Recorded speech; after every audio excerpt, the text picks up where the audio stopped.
quem é Senhor? E o Senhor disse: eu sou Jesus, a quem tu persegues. E aí ele fala para ele: duro é para ti recalcitrar contra os aguilhões, né? Dando a referência aos bois da época, né? Que ficava arando a terra e eras colocado ali um ferrão neles, para que quando eles diminuíssem a toada, esse ferrão os espedasse e eles continuassem a caminhada, a arar a terra na mesma toada. Dizendo para o apóstolo Paulo: você tem ouvido, né, para Saulo, ouvido, você tem presenciado, você tem visto o Evangelho e você tem retrocedido, você está retrocedendo, você não está dando ouvido à voz. Por quê? Porque assim, o que ele pensava estar fazendo, ele estava fazendo o que era certo na mente dele. Como aqueles irmãos lá no início que nós falamos, eles estavam vindo para a igreja, orando de manhã, de tarde, achando que estava fazendo o que era certo.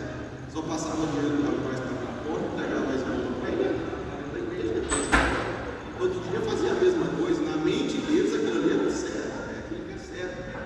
E para Saulo também achava que estava errado, achava que estava correto, cumprindo que a lei determinava.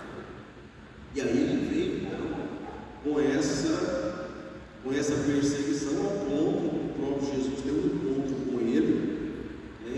E ali ele se converteu ao Senhor, nosso Deus, a reconhecer, né, o Senhor Jesus Cristo como nosso único e o nosso suficiente Salvador. E quando nós percebemos aqui o apóstolo Paulo, ele se convertendo, você vai perceber que ele se converte ao Senhor, fica nessa posição aqui agora de cegueira, né?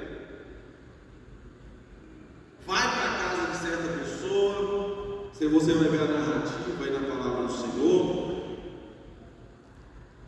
e lá nesse lugar, a palavra de Deus nos relata que ele fica em jejum, não come nada, não bebe nada, e fica em oração, orando,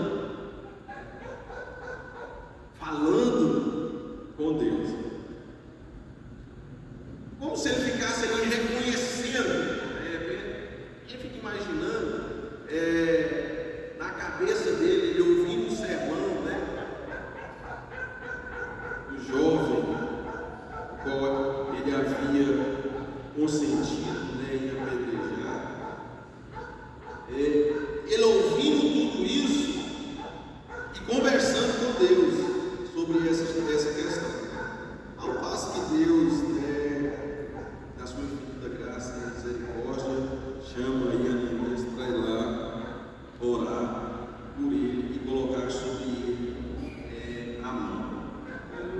Mas o que me chama a atenção nesse fato de progressão do Evangelho é que acontece com ele o que estava acontecendo praticamente com os irmãos que se convertiram.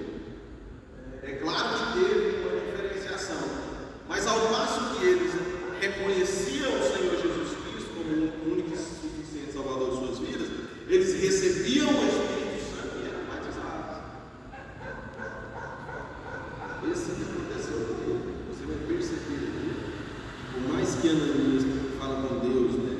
Ó Senhor, esse homem aí é o que percebe que o Senhor ainda quer que eu vou lá, né, pregar para ele, anunciar para ele o Evangelho.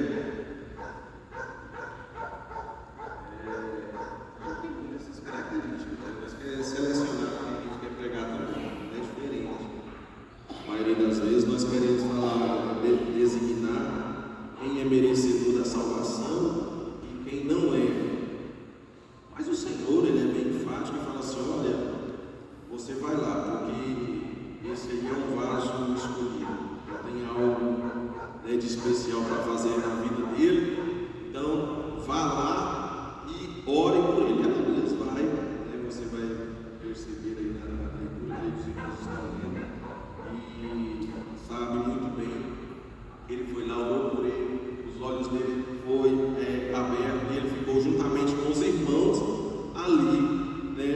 fazendo a obra do Senhor.